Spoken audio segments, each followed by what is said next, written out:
afterwards, especially if he were to surprise us and take a map. Players are finally ready. We are spawning on inside and out in the top right on top of this guy for onside gaming. It is Neeb.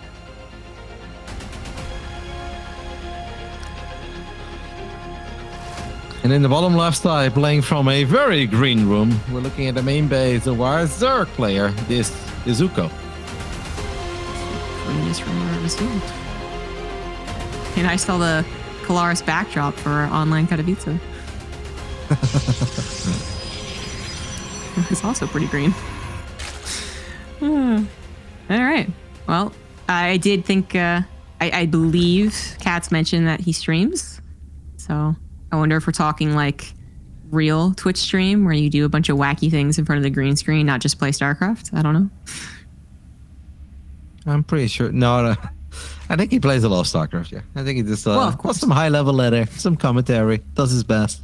Try to teach nerds if they have any questions. He's good. I've played a decent amount of games against him as well. And at first I was like, who's NA Ukko? Why is he good? And then I kept playing against him. I was like, all right, this guy's actually legit, man. Like, he just has a very good, normal approach to the game. Yesterday, I got to cast on Reaper, and I knew it was going to be weird because that is just his strength. That's his thing. Ukko is not like that at all. He kind of plays like a very normal Zerg and does his best. Nothing too cheesy, nothing too gimmicky. Maybe he will switch it up a little bit by going up against Neeb, but Neeb, his buddy, has been Bly for the last 10 years, and they have played an insane amount of competitive games and also an insane amount of practice games. So I think cheesing Neeb is in general not the best thing to do. Yeah, I mean, I guess Scarlet still does it occasionally, but they're kind of like minds locked in NA a lot of the time. Ukko's still a fresh face. A face that Neeb's still feeling very confident over. Neeb, at the end of the day, even though he does play a lot more Europe ladder, is North American. He was born and bred on North American soil. And as such, is not, I would say, never really truly all that weak to cheeses. What I think his main problem was early on in his career was absolutely mentality, which is proven to be no longer an issue in many ways. So it's just straight up good old macro. No tricks that I can think of that Ukko would actually be able to throw Neeb off. So hopefully his macro is really good. Stargate is obviously not too surprising coming out of Neeb, and there's that second adept as well. This is something that I'm sure that Ukko has been preparing for. Now, it's actually very hard to even just get ready for someone like Neeb, because a lot of your Protoss buddies, or the guys on the ladder, they will also go adept into Oracle. But there's just something about the way that Neeb moves his unit early on, the way that he will always stress you out by non-stop poking, will not always commit, that it's so easy to trip up. And Neeb, obviously, with all the experience, if he sees a little opening, he capitalizes on that stuff immediately. So no matter how much you have been getting ready for this, it's still going to be hard to pass the test without taking any damage. So far, things are going all right. It is a very typical PvZ setup, and the Oracle is going to be coming out. Actually, it's a little atypical. We got 2 gateways on the way. Yeah. Huh. That is indeed a bit different. Maybe Neeb wants to make a couple of slow adapts, and he will make like a multi-pronged slow adapt triple Oracle attack. Okay. Yeah, I could see that. That's, you know what? I think we're going to go with that. We're going to go for that for now. Something that would actually, I think, throw a lot of Zerg players off would be kind of like a weird off timing, not necessarily the pumped out from 2 gateways adept attack, but also, of course, not a Resonant Glaives one either. So Ukko might be, especially if these lings keep getting tagged and like there's very little vision on what else is coming out. Yeah, well, this ling actually is going to see another warping of adepts. That was pretty good. Yep. Fires up the lair. Nothing but drones at the moment. The ling count currently is at 9. 9 is not necessarily enough to deal with 6 adepts. The good news, I guess, for Ukko is that it's not triple Oracle. It's only double Oracle, but yeah, if you have a couple queens left in the main base, and these slow adepts are going to shade into this middle line. Oracles are going to help out a little bit. This is already hard, man. We spoke about having a very clean start to your game, not taking too much damage in the first 5-6 minutes. Well, that's a couple of dead probes, drones, and that's 2 queens falling. I mean, Neeb just makes everything look so easy, man. It's kind of surprising, though. I mean, Ukko didn't It's like he didn't scout, actually. Or maybe he just thought there'd be another warp in, and then the attack would commence. Maybe he was banking on there being an extra 10 seconds, which... Yeah, I could definitely see that. Oracles in the third base, but Neeb actually not paying attention. So Neeb making a mistake there. Loses the low HP Oracle that actually had all the energy. But I think overall Neeb is still happy with the attack, with the damage he dealt. As he killed a decent amount of workers, and he killed obviously 2 queens. It's 8 drones and 2 queens, but yeah, losing that one Oracle was a bit sloppy by Neeb. Because if he would have just activated Pulsar Beam on both of them, and he would have tanked the Spore Crawler with the full HP Oracle, he would have actually killed an additional 6 or 7 workers now. Right, yeah. Bit of a missed opportunity, and without that opportunity, I mean, it is a little more in question. Certainly Ukko still lost more, but seems intent to kind of put it behind him. We don't see too much else floundering, although, he might be supply blocked. I might have spoken too soon. He's supply blocked because he just lost an Overlord, so for sure. Yeah. And that is 5 Overlords now at once, and there is also a severe lack of creep because the queens have been a bit busy battling Adepts and Oracles. We barely have any creep going. It's already 6.5 minutes into the game. This is where you would ideally want at least one side of the map to be revealed a bit more. Ukko is going to hold down the Roach button at 67 drones, and he's going to drop a Spire behind this. So maybe he can try to play some Roach into Mudas, or just a couple Mudas, but I have the feeling that he's going to be forced to cancel that Spire because Neeb is already running to his side of the map, and honestly, a pretty intimidating army. Yeah, the Spire is definitely not the way to go. You can realize yet again, perhaps, that Neeb was going to pressure so much, and especially with the lackluster creeps, where there could have been 1 or 2 creep tumors further in advance that at least saw the army. There's difficult choices to be made for Ukko. He's going to keep the Spire going and hope that reinforcements will eventually take care of what is effectively now a hit squad. But this isn't the full thing, you know? It's like, oh, that's manageable, and then the Warp Prism shows up and warps in 9 more Stalkers, and then it's a bit more questionable from there. Ling run by is dealt with pretty much. 3 Stalkers and Oracle without energy, but still enough for Ukko to run away. Buys a little bit of time, and maybe pop out like 5 mutas and then try and, I don't know, surprise Neeb at the very least, because Neeb has not scouted it. No, Neeb has not scouted it, but yeah, we don't have that economy to really crank out a lot of Mudas, and obviously Neeb is going to have plenty of gateways to work with, can always warp in a couple of Stalkers that already have +1, so Neeb shouldn't be in too much trouble. I do think that Ukko got a bit fortunate that Neeb was kind of waiting for his Observer, didn't really want to commit at first, because the moment that Neeb was already at the edge of creep, there were 0 Ravages, so these force fields had so much potential. But Neeb just decided to play it very safe because he's going up to 4 bases as well. And now we'll see how he's going to tackle that incoming Muda problem that could still technically be a bit of a problem. It could be a little bit of a problem, but fairly small one. It's going to be a total of 5 Mutas. I was kind of right about that. Which will be able to kill a mineral line without any stack defense on it, which currently is the main and natural, but Double Phoenix just scouted the Spire, so we'll probably add some stack defense to both those locations. But that kind of covers it. There's not that many mutas. They're not going to kill stack defense. And Neeb still is ready to tango in the middle of the map. He's got his upgrades done, got his Observer with him, and a Warp Prism. Actually heading over to the left side and look for some multi-pronged harassment while the mutas are busy trying to at least get some probes. And actually, Neeb did not put anything down in the main, so there you go. In the main base, there's potential. Neeb is actually supply blocked this time around, so he doesn't have that ability to warp in those 5 or 6 Blink Stalkers. That would be more than enough to deal with this. Ukko at the same time is going to try to get lucky at the 4th base of Neeb, but Neeb does have a lot of stuff here, and especially with the battery, with the cannon. I think Neeb should be fine. If this was an army without Immortals, it'd be like, maybe, but there are a few Immortals. The Mutas are not getting a whole lot done, so it really is all about this fight. Battery Overcharge has been popped, but actually did not heal up the Archon.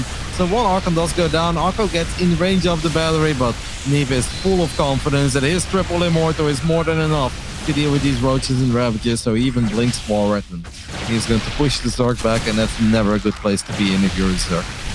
There's not much else going here for Ukko. He's going to 5th base soon, or maybe not even. Stalker's already moving across the map. He's got a bunch of upgrades on the way, but they're not done. Very surprised he didn't get that +1 flyer attack for what was, again, only 5 mutas invested into. It looks like one of them died. But yeah, none of them are in effect anyways. So there is no big attack or defense ready for the attack. Maybe a couple of Banelings blindsiding Neeb could have changed the situation, but with just Roach Ravager Queen, think he just got the Oracle right there. It's a little bit easier to size up. It looks like, once again, Neeb's not going to commit onto that creep. That was a war prism, actually. Neeb had a prism chilling on the... Yeah, he had a prism chilling above the main base of Ukko. Decided not to stand it in, brought it to his main army. Then it flew over a spore crawl, and in the end, the queens got it. So that's a bit sloppy, and that's also going to make it a bit harder for Neeb to continue his push, because you don't really want to make a push like this if you don't have a prism. In the end, we are still looking at +2 for the Protoss. Neeb is pretty much maxed out, and he's got Storm. And we even see +1 flyer arm, or +1 carapace, I guess it's called, for the non-existing Midas. This is a really bizarre upgrade to get right now. Yeah, +1 flyer attack was already bizarre, and at least that makes sense for the Midas job in the game. But carapace is usually only for, well, Broodlords or like the weird TVZs that have mass muta. Or Corruptors if they're battling Phoenix. Then I think it's very true. Good. Yeah. Different air focus game, but yeah, you're right. No, that's very odd. Also, I was laughing a little bit because we have 10 High Templars, so maybe you wonder if Neeb saw Nina's games or Scarlet. It's like, more High Templars, more good. Gotcha. As we don't usually see 10, maybe more like 6 and above. But as long as they're protected, it's going to be a lot of storms, and they are looking to rain down there. You have it. They're pretty much protected just by the lack of any Banelings. None are in play anymore. One somewhere. That pretty much opens up the opportunity for Neeb to push into the natural. Yeah, Neeb's army is just way too powerful here for Ukko to deal with. Even though Ukko's supply is like, well, it's 180 against 185, but I think he knows that he is ultra dead. He has a lot of units in production, but by the time that those units are actually here, all the other units have been taken out. This base will fall, 20 drones have gone down, and Neeb is still working strong with 4 Immortals. One of them does get taken out there. There are a couple of extra roaches showing up. Ukko's still trying to crank out as many units as possible, but Neeb's game was just a bit too clean, as it always is. Honestly, I would say maybe 2 mistakes from Neeb's side, and that's losing that prism that he maybe F2'd or he just brought to his main army, and losing that 1 Oracle into the Sport Crawler early on. Besides that, Neeb's PvZ just looked the way it always does, and that's really good, clean, and incredibly hard to defeat. And for the other side, I think Ukko was actually not on his A game. Not that I watched too many of his games, so I could be wrong about this, but we did see some lapses in defense and macro. Of course, there was the non-defense that the Adepts really handled as gracefully as possible for what the position was, so that kudos on that, but not prepared for it. Then there was the Overlords, right? So he's going to get supply block and then lost an Overlord. So either way, that was a macro mistake. But then there's one more thing that I didn't get to mention just because other things happened. You were talking about his creep spread. I looked at his queens. There were 6 of them. You know, it's plenty to actually go and spread creep. He used 4 of them at once to mass inject his 3rd hatchery. Which, you know, it's fine if it's a 15-minute game, right? Yeah. But there are many better uses for those queens, specifically on the creep spread. And even then you're like, well, he had active creep tumors. He doesn't need to plant more creep tumors. Well, he wasn't spreading the active creep tumors either. So I think it didn't maybe look like the worst thing on the deets, on the numbers, but I think it really affected him. I think you're onto something. In the bottom left side, we're looking at the main base of the man who just forces out a lot of mistakes, whether they're visible or invisible, rather. It's been a long day, guys. He is an amazing American Protoss player representing on-site gaming. This is Neeb.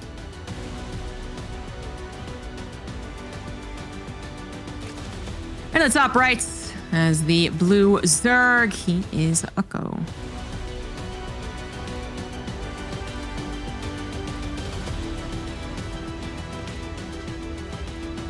I think that game kind of went as long as it did, mostly because Neeb was showing maybe a little bit of conservatism. I feel like there was 2 points really where if he had decided to go across the map and attack, it would have been a little feisty. He would have had to definitely micro back at home and micro on the attack. But I truly felt like he could have done it. But he didn't. He played it very safe. Yes. As we have Ukko not taking his natural. As the probe was probably annoying. He's like, all right, we'll take the base at top side. I was just a bit flustered thinking of the upgrades. And I was like, +1 flyer is indeed a bit ambitious when we only make 5 mutas and it doesn't really seem like we plan on making a whole lot more. But then getting the carapace upgrade as well is just That's one of the weirdest upgrades that you could possibly even think of. Like, why would you queue it up? Why would you think it's good? I don't know. Maybe it's just something that Neeb does to his opponents where we start researching things we absolutely do not need. Yeah, there is that. Yeah. Similar vein of thinking. It just was, he was so thrown off pace because it really felt like Ukko was playing a slower pace. He was behind. He wasn't at where a Zerg player should have been at any point, even though, again, sometimes those numbers didn't look that bad. You know, compositionally, upgrade-wise, hatchery-wise, creep spread-wise. Like, these are the things that kind of just made it look like Neeb played a super clean game and Ukko was the one that was catching up. So I look at that and I'm wondering, did he kind of like, you know, feel, you know, like this was supposed to already be moving into a hive and he was already supposed to be prepping for a greater spire? Because in that case, okay, that could just be really advanced. But if it was a very even game, 5-4, lots of back and forth, but then he fit in an infestation bit in a hive, and then I'd be like, oh, +1 Carapace, it's a bit bold, but okay. But at the pace the game was actually at, which was him still on the basic Roach Ravager phase, it made no sense. Yeah, we had that first big fight happening around the 4th base as well, where obviously understand the idea. The Midas create a bit of chaos, and at the same time you can bounce on the 4th base. Maybe there aren't too many Protoss units, but it was kind of like in the midst of a lot of his big upgrades coming online, missile attacks, baneling speed, and whatnot. And I think maybe his idea was to not really commit there, but it was kind of like, let's see what we can get done. And then Neeb just kind of forced him to take a fight that was really not going to be a very pretty fight. We're going to go up to 12 links here with speed. Perhaps that's a good choice, as the first 2 adepts of Neeb are getting busy though. Nice save there, morphing one of the drones into an Evo chamber. Perhaps very technically a few more lings than you actually need, but considering Neeb's prowess as well as the damage done last game, even though it was the 6 adepts, not 2, maybe just be playing the nip it in the bud kind of strategy, which he has not been able to do because Neeb actually ran away at a pretty perfect time. Lets the Oracle do the rest of the scouting, pick up on whatever details Neeb might have missed. It was really nothing. This is going to go back into droning. Yeah, Neeb is obviously going to be happy with all of this so far, though. You pick up a couple of units, you can go up to 3 bases on your side of the map without any worry in the world. And now the first 2 oracles are out. This time around, Neeb is going to go triple oracle. So that is a small switch up from that previous game. Maybe he feels that on a larger map, it's more likely he has to deal with a lot of links. And it's nice. 4 crawler not quite done yet. Zombie drop. And this is that early game that we were talking about, where Neeb is so damn good in already getting himself in a great spot. And this all just adds up so quickly. I only imagine how oppressive it must feel to play against Neeb. Like you're facing very good players on ladder as Ukko, but then there's always that little bit extra that a guy like Neeb, championship contender / winner, applies to you. Because I really do think that the Ukko was hoping to come in here and show that he can have, you know, as good as of an opening game as many of the other best Zergs. But then last game, he kind of fell short with a bit of a surprising twist with the earlier adepts. Now, it's a classic Protoss opener, but it's already, feels like it's already in his head, you know? Another bit of slight supply block and just some missed timings on the spore and stuff. Well, I'd be looking too much into it, but it doesn't feel good again. It definitely does not feel good, as we have triple Oracle. All of them are still healthy. Neeb is going to try to get a stasis trap down. That stasis trap doesn't do much, but it's also not activated yet. During all of this, 2 adepts in the 3rd base. I mean, these are not adepts with resonating glaives or anything, but Neeb is just so good in finding value of these units, where sometimes we consider them almost useless and not important anymore. They were just there to make sure that you can get your Nexus up. 6 minutes into the game, Neeb is up 6 workers, has triple Oracle, Blink, and +1 on the way. It's a bit of a Neeb show so far, Zombie Grub. Yeah, he's been up in workers, I think, for pretty much all of the game. We have huge spikes in his income as well, because the drones are being pulled to try and save themselves, which is, you know, usually the right call. It's just they're still dying as well. They're still having to pull away from all this harassment. So you have truly a catastrophic situation economically for the Zerg. They're going to be hitting like a wet fish, or they're going to be hit like a wet fish on dry land by Neeb's actual good army. And even this little Sim City is making these lings not do too much. Blink isn't done, so that one poor Stalker does die. And Oracles were recalled back, so Neeb wanted to take that seriously. Yeah. But took care of it. He even used battery overcharge. He took it very serious. And Neeb apparently is under the motto of it's better to be safe than sorry when you have a great start. And we can't really blame him for it. He is obviously flying in this game after killing 14 workers and 18 links so far at the cost of only 2 adepts and a pylon. Ukko's going to try his luck one more time. The links do have +1, but at this point the stalker count is already getting quite high. The pylon placement there is smart in a way. It kind of reduces surface area from the links, but these link numbers would obviously never get a cancel on the Nexus with triple Oracle still alive.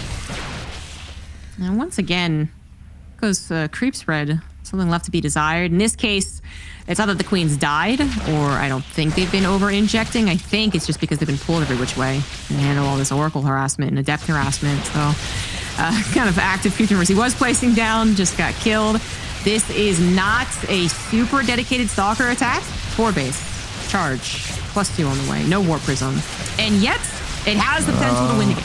Yep, Ukko doesn't really have any army anymore. He's got 8 Zerglings and 3 Queens. This is not going to be enough. GG, well played, gets called. And Neeb will keep his undefeated record. He's now 4-0 in series, 8-0 in maps. Honestly, Zombie Grub, that's a bit heartbreaking because yesterday we didn't quite get